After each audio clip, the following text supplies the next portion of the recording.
In the next 6 minutes, I'm gonna be showing you how to master any kind of landscape photography foreground with any lens. To keep me honest, let's put 6 minutes on the timer. Let's go. So the first one we're looking at is this photo. The first thing you wanna be sure of is that all of your foregrounds point directly to the subject. Now the subject for this photo is where the lighthouse meets the sky, and all the star trails are tracking around the center of that lighthouse. But if you see in the foreground here is this little building.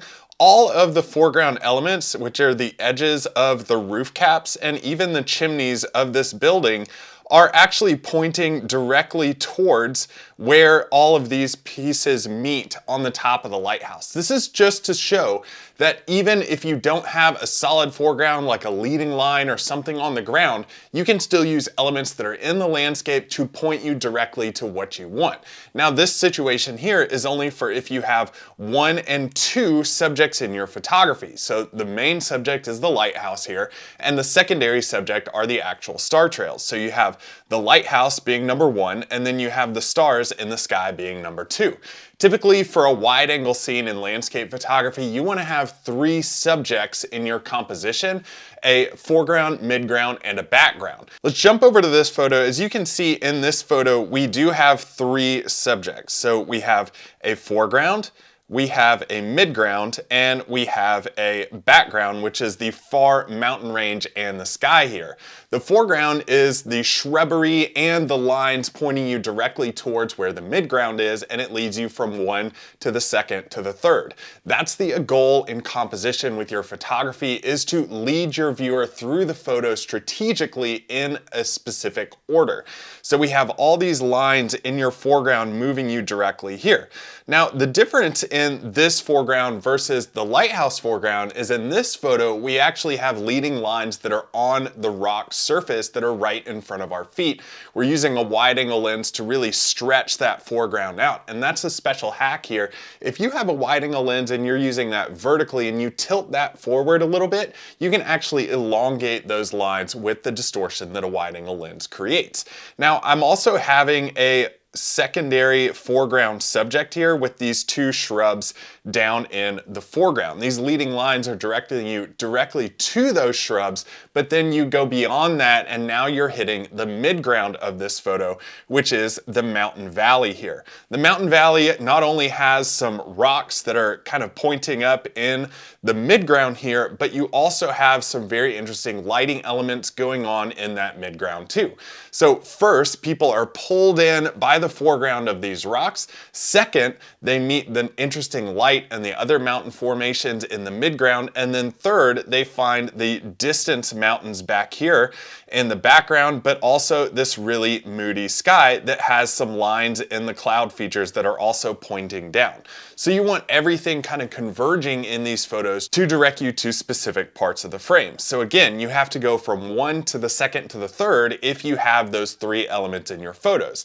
Now this is with a vertical scene with a wide angle lens, and we also looked at a horizontal scene with 2 elements. What if we combine these 2 types of photos and we do a horizontal scene with 3 elements: a foreground, midground, and background? So here we go. We have a horizontal photo with foregrounds here. Now I like to use shapes in my foregrounds with horizontal photos. So you see I have these triangular shapes down in the foreground that kind of line up, not only with the rocks, but also the waterfall in that negative space in the foreground too.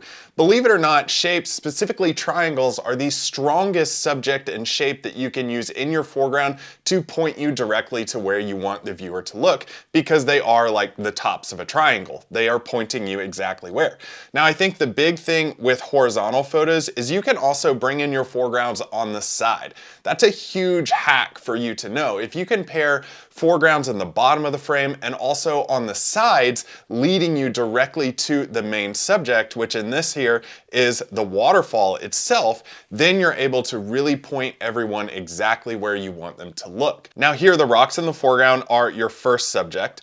The waterfall is your second and your main subject, and then the tree canopy in the background with the fall color is your third. So you're doing 1, 2, 3, but you're pulling that attention in with the rocks in the foreground, leading them to the waterfalls in the midground, and then to the forest canopy in the background.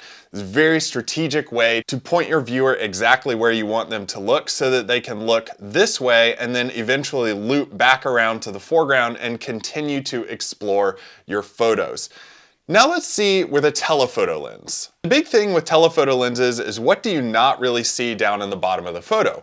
A foreground. The biggest hack you can do as a photographer is to not include a foreground in your photo when there's not one there. Specifically, that's with telephoto lenses a lot of the time because they zoom in and compress distances together, whereas a wide-angle lens stretches those foregrounds really strongly for you to use in your photography.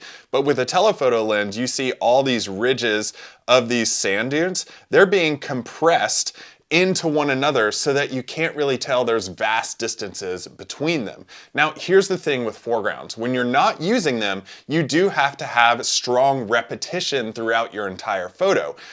Dune ridges and mountain ridges are a great way to do that because you're able to take the first ridge in the bottom of the frame and kind of dissect the photo into all these different levels of depth that go back into your photo.